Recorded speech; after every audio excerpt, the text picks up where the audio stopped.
When the Grand Army of the Republic is compared to the Stormtrooper Corps that replaced it, the former is typically recognized as the superior fighting force. And a lot of that seems to come down to the perceived quality disparity of each institution's individual soldiers. It's generally taken as fact that the average Imperial Stormtrooper was inferior to the clones raised and trained on Kamino. So why then was the clone army replaced, and did the Galactic Empire make the wrong choice in doing so? In analyzing this question, let's start with the major advantages the clone army possessed. The immediate benefit that should be obvious when using clones is that you can guarantee a level of quality. When every soldier is identical, there are no major variations in physical or mental attributes. Every single clone is capable of the same feats of marksmanship, endurance, intelligence, and whatever else. This in turn drastically simplifies logistics. I can only imagine how streamlined the process of manufacturing equipment must be when, in everything from socks to battle armor, you only need one size.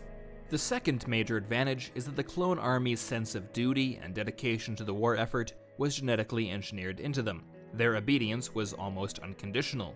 This made not only training them much easier, but contributed to a high level of professionalism both in and out of combat. They were mentally prepared for the rigors of combat and could respond accordingly.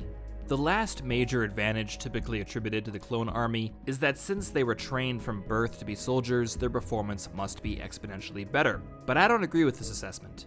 I could be wrong, but I think there are diminishing returns when it comes to training. The difference between a soldier that's been trained for 1 year versus 6 months might be radical, but the difference between 5 years and 1 year might not be enough to justify the expense of all that extra training. Wartime experience also has the habit of exposing the inadequacies of peacetime training. Either shifting doctrines or evolving technologies can fundamentally alter the nature of war.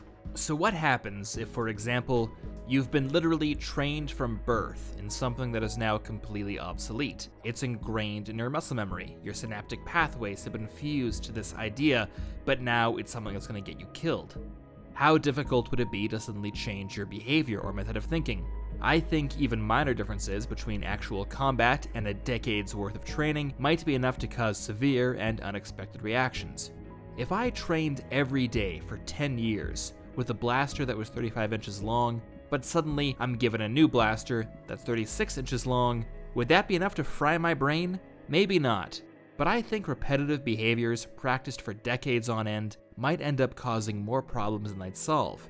At least in a field that can evolve so drastically and so rapidly like war. Just for the sake of argument though, let's say that this decade's worth of training was beneficial to the clone troopers, and that training led to greater efficiency on the battlefield. Even if this were the case, would it be enough to overcome the disadvantages of the clone army?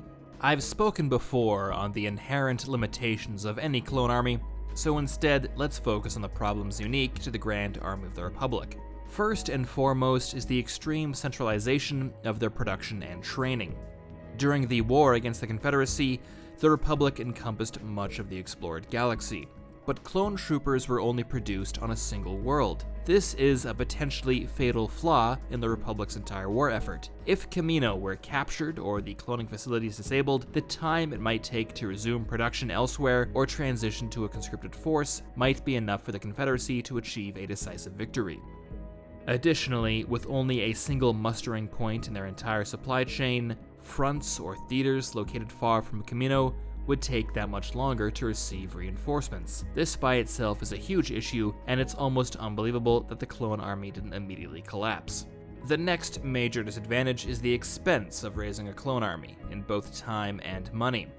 However efficient the cloning procedures might have become, they were still much costlier than recruiting from a readily available manpower source. And even with accelerated growth, it still took roughly a decade for a clone to become fit for active duty. That's a decade of the state paying for training, food, accommodations, and everything else these clones might require. The burden on the Republic would be severe. So with this in mind, what would be the main advantages of a conscription-based force, like the Stormtroopers? Well, the manpower available for service would be at the top of the list. A single world like Coruscant might be able to produce more citizens of suitable age to serve in a single day than Kamino might manage in an entire year. And it doesn't take any elaborate cloning process. Just a single letter or holo message or whatever they use telling the citizen they've been conscripted into the army. Another advantage is that with a non-clone army, all of a sudden every single planet in the Empire can become a recruiting hub. With the monopoly of Kamino broken, Stormtroopers can be raised everywhere from the core worlds to the Outer Rim territories. Your supply lines become infinitely more complex, but they are also shortened considerably, and the chance for the enemy to cripple your war effort in a single stroke is eliminated. Okay, so what about the disadvantages of a non-clone army? Well, let's bring up logistics again. With different sized and differently abled soldiers, you might need to start producing socks and battle armor in both small, medium, and large. With hundreds of millions of soldiers, that's not insignificant. Plus, you lose the basic guarantee that every single recruit will be suited for the life of a soldier. But let's not forget that with an entire galaxy to recruit soldiers from, the Empire could afford to be picky. Even if the Imperial military decided that producing 3 sizes of socks was just too much a strain on production lines, it could still limit its conscription to those citizens who are of the same height and build as the clone troopers, who passed every psychological exam, and still end up with an absolutely enormous manpower pool. So let's talk instead about that training disparity. I said for the sake of argument, we would assume that clone troopers were just better soldiers in a way that stormtroopers could never hope to match. I don't believe that, but let's stick with it. The question then becomes, how much better do clone troopers need to be before it's economical to use them? Let's throw out some arbitrary numbers. If a clone trooper costs 10 times as much to train as a stormtrooper, but its battle performance, or however you want to rate them, is 20 times better, well, that's an easy sell.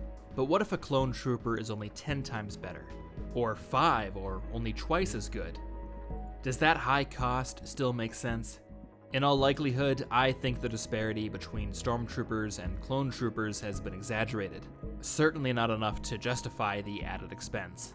But I think the last major advantage to recruiting from worlds across the galaxy is the sense of pride the military can instill in the nation they serve. Generally, people are more likely to support soldiers, police officers, or any kind of civil official when they see aspects of themselves in them.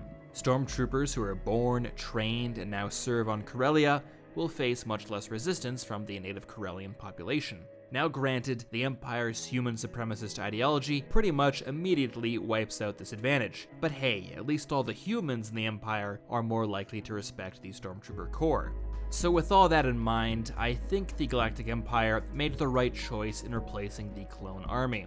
The weaknesses of centering production on Kamino were too severe, and the advantages too nebulous to justify the additional expense. But that said, I think the debate surrounding this issue has become a bit muddled. If we accept the premise that the clone army was superior to the Stormtrooper Corps, I don't think it had anything to do with the fact that the clone army was made up of clones.